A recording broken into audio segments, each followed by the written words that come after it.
Fighting changes the way you experience life. Every conversation feels shorter, every moment feels temporary, every day brings you closer to a date you willingly signed yourself up for. And while the rest of the world keeps moving normally, your mind stays trapped in preparation. Even the greatest fighters in the world have talked about this feeling. George St. Pierre, two-time UFC champion and someone many consider to be the greatest fighter of all time, once admitted that he hated fighting. I despise fight day. It's unbearable for me. And not knowing if I will be hurt, humiliated, or winning the ultimate prize is unbearable for me. It's very hard to deal with. But it's the price that you have to pay if you want to achieve freedom. And you can hear that same feeling in someone like Nick Diaz. In order to love fighting, I have to hate it. There's no loving this without hate. You gotta love it, so you want it so bad that you're pushing yourself to those limits to where you just simply hate it. And if you ain't there to where you hate it, then good luck trying to love this. Different personalities, different careers, but both describing the same emotional weight that comes with dedicating your life to fighting. I think the reason so many fighters talk about this feeling is because fighting demands your attention at all times.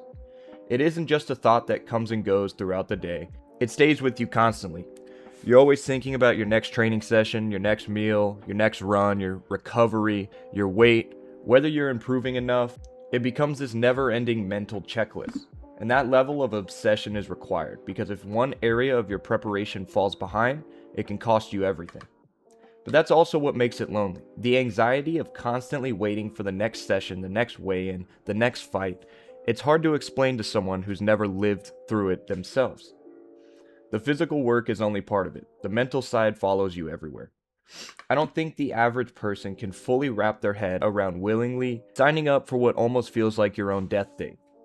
You become so obsessed with it that every outside distraction, every bad training session, every negative thought starts making you question whether you're truly ready for what you signed up for.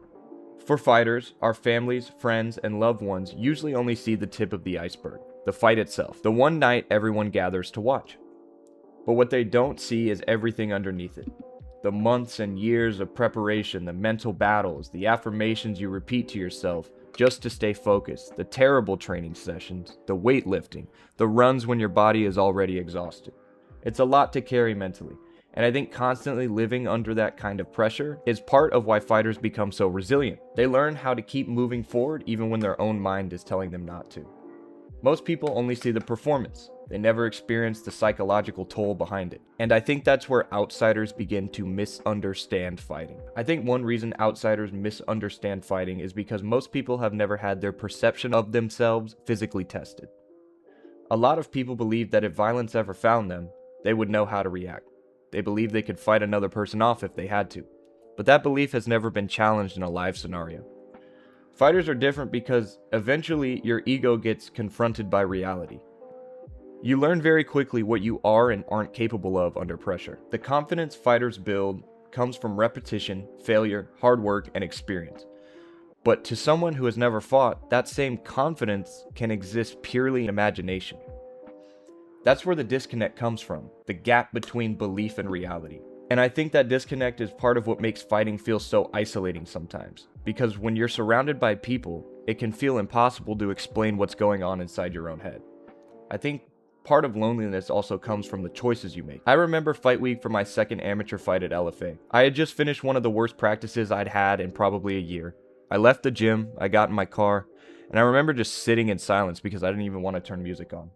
My body ached, and I just started driving. As cars passed me by, I saw families, friends, people just living normal lives, and I remember thinking to myself, none of these people have consciously put themselves through the anxiety, nerves, and depression that fighting can bring. I just kept staring at the cars passing by, realizing the world keeps moving no matter what you're going through. When I finally got home, my girlfriend asked me how training went, and I couldn't hold it in anymore. I started crying, and I was overwhelmed. To be honest, it felt hopeless. I also think back to a family event during the final 2 weeks before my third amateur kickboxing fight. My family was there, my girlfriend was there, everyone I cared about was around me, laughing and having a good time, and honestly I was too. But deep down, there was this sinking feeling in my gut. Even while everything felt good in that moment, part of me knew it wouldn't last forever. I was almost mourning the happiness of the moment because part of me already knew it would eventually come to an end. That's another lonely part about fighting. Even in your happiest moments, part of you is already thinking about how temporary they are.